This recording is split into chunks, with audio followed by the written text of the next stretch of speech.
ਪਰੇਸ਼ਾਨ ਰਹੇ ਕਿ ਸੈਲਾਬ ਆ ਕਿੱਥੋਂ ਗਿਆ ਇੰਨਾ ਪਾਣੀ। ਕਦੇ ਜ਼ਿੰਦਗੀ 'ਚ ਸਾਡੀਆਂ ਉੱਚੀਆਂ ਜ਼ਮੀਨਾਂ ਨੇ ਆ ਹੀ ਨਹੀਂ ਸਕਦਾ।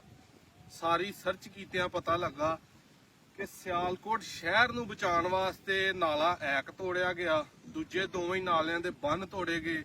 ਉਹ ਪਾਣੀ ਸਾਰਾ ਸਿਰਫ ਔਰ ਸਿਰਫ ਸ਼ਹਿਰੀ ਆਵਾਮ ਨੂੰ ਬਚਾਉਣ ਲਈ, ਜਿਹੜੀ ਸ਼ਹਿਰੀ ਆਵਾਮ ਅਨਾਜ ਖਾਂਦੀ ਏ, ਕਣਕ ਜਾਂ ਚਾਵਲ ਦੀ ਆ ਫਸਲ ਨੂੰ ਹਰ ਪਾਸੇ ਲੱਗੀ ਏ, ਦੁੱਧ ਜਿਹੜਾ ਪੀਂਦੇ ਨੇ ਆ ਪੱਠੇ ਸਾਡੇ ਹਰ ਪਾਸੇ ਲੱਗੇ ਨੇ, ਉਧਰ ਯਾਰ ਵਹਾ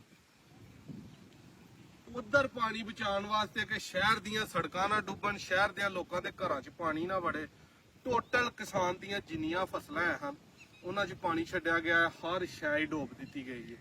ਕਿਉਂਕਿ ਸਾਡੇ ਤੋਂ 5-4 ਕਿਲੋਮੀਟਰ ਅੱਗੇ ਅਗਰ ਚਲੇ ਜਾਈਏ ਤੇ ਇੱਥੇ ਕੋਈ ਵੀ ਪਾਣੀ ਨਹੀਂ ਆਇਆ, ਕਿਉਂਕਿ ਉਧਰ ਬੰਨ ਟੁੱਟ ਕੇ ਪਾਣੀ ਨਹੀਂ ਆਉਂਦਾ। ਸੈਲਾਬ ਆਏ ਤੇ ਸਾਰੇ ਪਾਸੇ ਫਿਰਦਾ। ਇਹ ਮਤਲਕਾ ਮਹਿਸੂਸ ਇਲਾਕਿਆਂ 'ਚ ਬੰਨ ਤੋੜੇ ਗਏ ਨੇ। ਜਿੱਥੇ ਜਿੱਥੇ ਉਹਨਾਂ ਵੇਖਿਆ ਕਿ ਫਸਲਾਂ ਇੱਧਰ ਜ਼ਿਆਦਾਤਰ ਲੱਗਦੀਆਂ, ਉਧਰ ਤੋੜ ਕੇ ਬੰਨ ਤੇ ਹਰ ਪਾਸੇ ਜਿਹੜਾ ਨਾ ਉਹ ਪਾਣੀ ਛੱਡ ਦਿੱਤਾ ਗਿਆ। ਤੇ ਅੱਗੇ ਤੇ ਰਾਹ ਉਦੋਂ ਤੁਹਾਨੂੰ ਆਇਆ ਸੀ 3-3 4-4 ਫੁੱਟ ਸੀ, ਅੱਜ ਕੋਈ 1.5 ਫੁੱਟ ਪਾਣੀ ਆਪਣੇ ਰਸਤੇ ਤੇ ਰਹਿ ਗਿਆ। ਬਾਰਿਸ਼ ਜਿਹੜੀ ਹੈ ਉਹ ਦੁਬਾਰਾ ਨਹੀਂ ਰੁਕਣ ਡਈ। ਬਾਰਿਸ਼ਾਂ ਤੇ ਬਾਰਿਸ਼ਾਂ ਹੋ ਰਹੀਆਂ ਸਿਆਲਕੋਟ ਦੇ ਵਿੱਚ।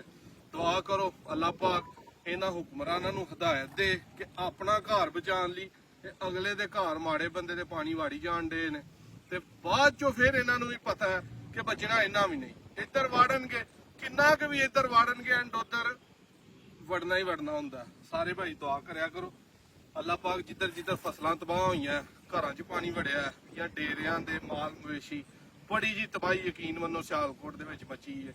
ਉਹ ਪਿੱਛੇ ਭੱਠੇ ਵਾਲੇ ਲੋਕ ਨੇ, ਜਿੱਦਣ ਪਾਣੀ ਆਇਆ ਸੀ ਇਹਨਾਂ ਵਿਚਾਰਿਆਂ ਉੱਤੇ ਚਾੜੀਆਂ ਨੇ ਕੁੱਲੀਆਂ ਛੁੱਲੀਆਂ ਤੇ ਖੀਰ ਹੀ ਤਬਾਹੀ ਮਚੀ ਹੈ।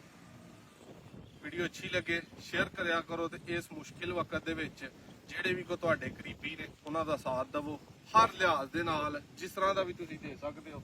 ਤੇ ਸਾਡੇ ਹੀ ਖਸੂਸੀ ਦੁਆ ਕਰੋ ਨਾ ਪੱਠੇ ਵੱਡੇ ਜਾਣ ਡੇ ਨੇ, ਸੈਲਾਈ 20 ਰੁਪਏ ਤੋਂ ਯਾਤਰੀਆਂ 35 ਤੇ ਖਲੋਤਾ, ਮੰਡਾ ਛੰਡਾ ਉਂਝ ਨਹੀਂ ਪਿੱਛੋਂ ਆ ਰਿਹਾ, ਸਪਲਾਈਆਂ ਬੰਦ ਨੇ, ਪਾਣੀ ਜਿਹੜਾ ਨਾ ਨੇਰ ਮਚਾਈ ਜਾ ਰਿਹਾ।